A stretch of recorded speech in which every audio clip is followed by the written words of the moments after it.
ప్రశ్నించే గొంతుకగా తనను గెలిపించి చట్టసభకు పంపాలని కోరారు మహబూబాబాద్ బీఆర్ఎస్ అభ్యర్థి మాలోతు కవిత. మహబూబాబాద్లో నామినేషన్ వేశారు కవిత. ఆత్మవిశ్వాసం లేని కాంగ్రెస్ నాయకులు దేవునిపై ప్రమాణాలు చేస్తున్నారన్నారు. బీజేపీ వాళ్ళు దేవుని పేరు చెప్పి ఓట్లు అడుగుతున్నారన్నారు. గతంలో బీఆర్ఎస్ చేసిన అభివృద్ధి సంక్షేమ పథకాలను ప్రజల్లోకి తీసుకెళ్లి తాను ఓట్లు అడుగుతానన్నారు కవిత.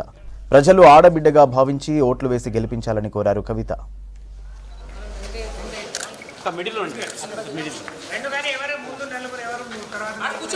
రైతన్నల తరపున రైతులను నమ్ముకొని భగవంతుని ఆశీస్సులతో ఇవాళ యావత్ తెలంగాణ రాష్ట్రంలో ఉన్న ప్రజలందరూ మరి ప్రత్యేకంగా మహబూబాబాద్ పార్లమెంట్లో ఉన్న 7 నియోజకవర్గాలు ఉన్న ప్రతి ఒక్క ప్రజల యొక్క ఆశీస్సులతో బీఆర్ఎస్ పార్టీ ఇవాళ మీ అందరూ ప్రత్యేకంగా వారే మాకు పెద్ద బలము, మాకు ధైర్యం, వారి ద్వారా మేము ఓట్లు అడుగుతా ఉన్నాం. అందుకే అడుగుతా ఉన్నా, మీ ఆడబిడ్డగా మహబూబాబాద్ పార్లమెంట్లో ఉన్న ప్రతి ఒక్క ఓటర్ మహాశైలకు మీ ఆడబిడ్డగా మహిళగా నేను వస్తూ ఉన్నాను. మీ అందరు దీవించండి, నిన్ను మనసు ఆశీర్వదించండి.